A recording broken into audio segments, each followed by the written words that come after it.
it's Betsy, and today we're going to go over the eyeshadow palettes that I used in the month of January, which is quite a bit, as you can see.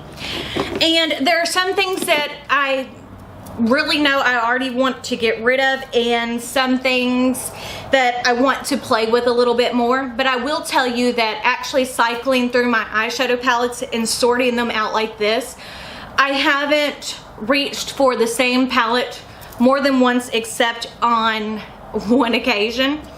But just to kind of go over everything and tell you what I like, what I don't, what you possibly need, and what is really a duplicate. So the first thing I'm going to go over is the palette that I'm pretty sure I'm going to get rid of, which is the Marc Jacobs. This is the 770, the Wild One palette. This was the Christmas palette, I think, from 2018, so I've had it a little over a year. It looks like this, as you can see, which you probably can't tell on camera, but I have used it quite a bit. And the more I've used it, and since I recently used it, there are colors that I thought were pretty unique to this palette, like this gold pinky shift duochrome.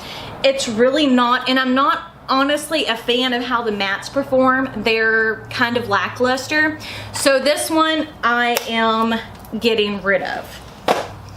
So that one will not be included in the February.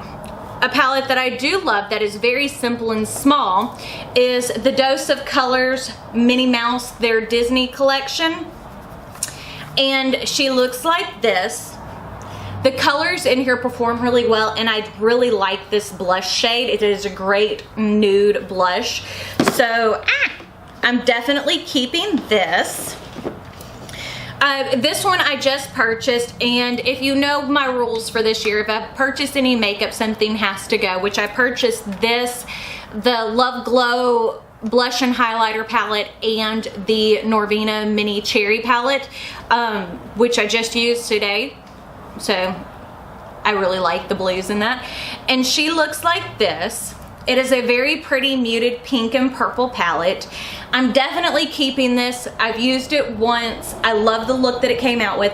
But that duochrome that I was talking about in the Marc Jacobs palette, the pinky peach duochrome, this shade Giving is definitely a dupe for it. So that's part of the reason why I don't feel bad about getting rid of the Marc Jacobs palette, because I do like the Natasha Denona formula better.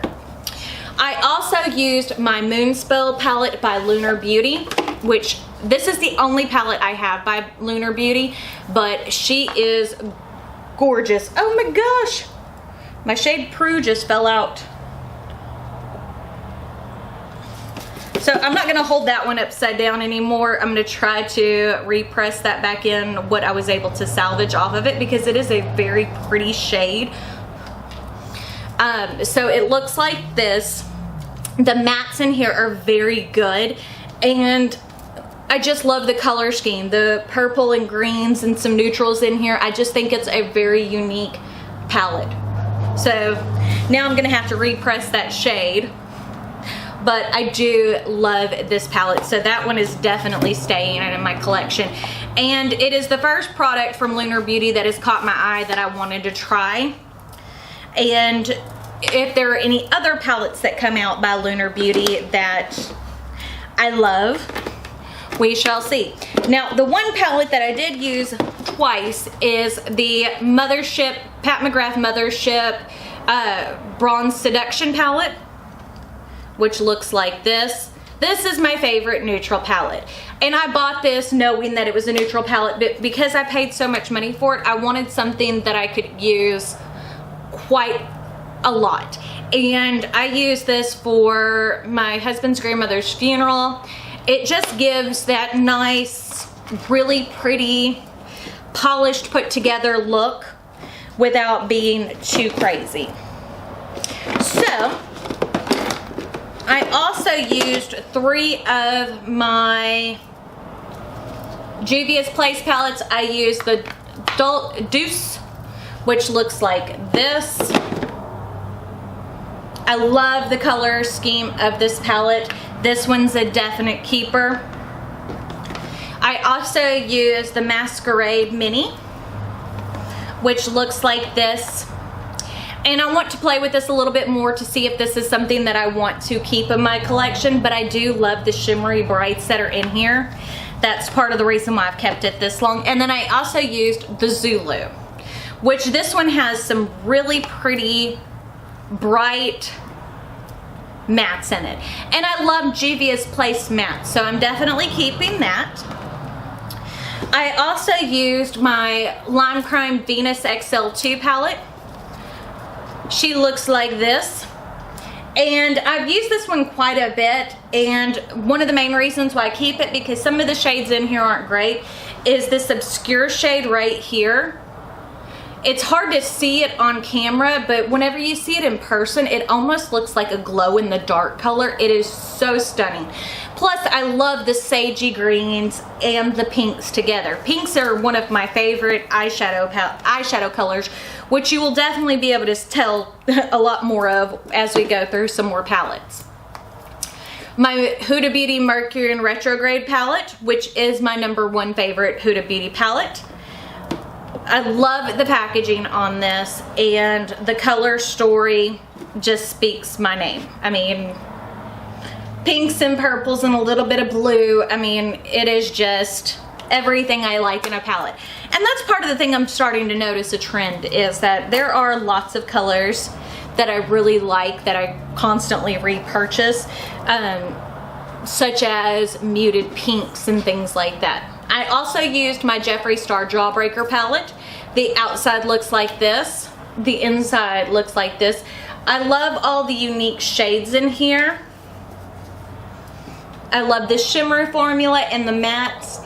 That color snack right there is absolutely stunning, and I think that is the only one that I have similar in my collection.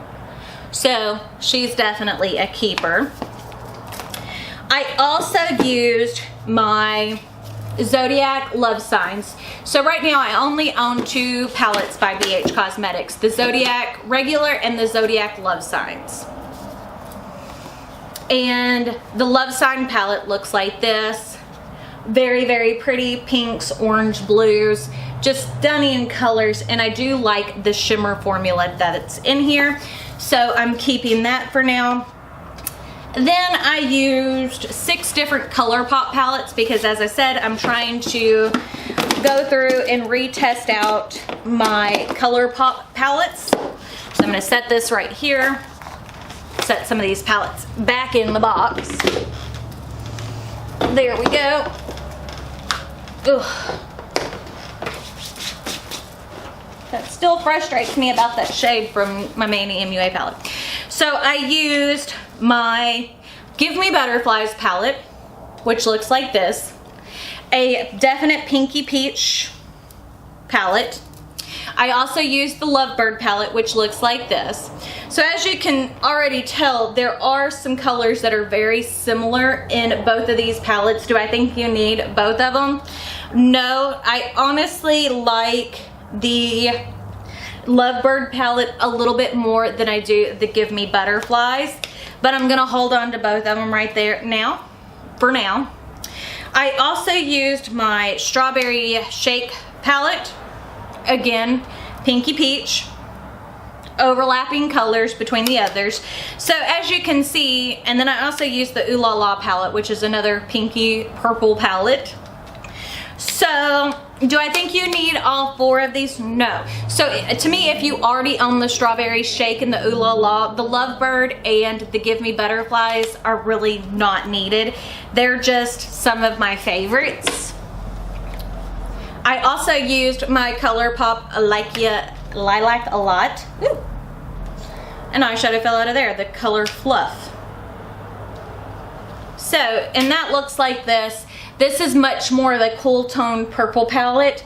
I really like this. This one is definitely unique to my collection. I don't own a lot of pastel shadows other than what I own in my Colorpop, and I do like this palette. And then last but not least is the Flutter palette, which if you own the Coral palette from last year, you don't need this because this is definitely just a Coral palette, as well as Baby Got Peach. But I do like the colors in this. It does create a beautiful look. And I do love this shade Swallowtail, which is a very pretty, deep, plummy, purple, very warm tone red purple shade. So I'm gonna hold on to this for a while until I go through some more Colourpop palettes and see which ones I can get rid of and which ones I definitely want to keep. But one of the things, as I said, I'm trying to do this year is play with more of my palettes, because I own so many palettes, it's not even funny. And that way decide on things, especially as I go, because when you put them back in your collection and then you're like, oh, I'll go through and do a declutter later, a lot of times it's very difficult to go through and do that declutter because you remember how much you paid for it. Like with that Marc Jacobs palette, that was a $99 palette. I loved it at the time, but I have repeats of those colors and formulas I like better, so I know I can get rid of it. I'm definitely trying to be a lot more choosy with what I purchased this year. The Natasha Denona palette was not something I need. I definitely have pinks and purples in those same kind of shades from others, but I did like it being all together in one. But that's kind of where I'm at on those eyeshadows. If you like this video, don't forget to give it a big thumbs up. Let me know if there were any palettes in there that you're interested in trying. And don't worry, my makeup goes to a good home. If it doesn't go to friends or family, we have a local shelter that I donate makeup to. Stuff that can be reused, and especially stuff like that Marc Jacobs palette is a good neutral palette to help women that have been in domestic violence situations. Something to help them get back on their feet, get a job. It's a beautiful eyeshadow palette. So, don't forget to check me out on all my social media, Facebook, Snapchat, Twitter, Instagram. But I guess that's it, so we shall see you on Wednesday for another keto and CrossFit update.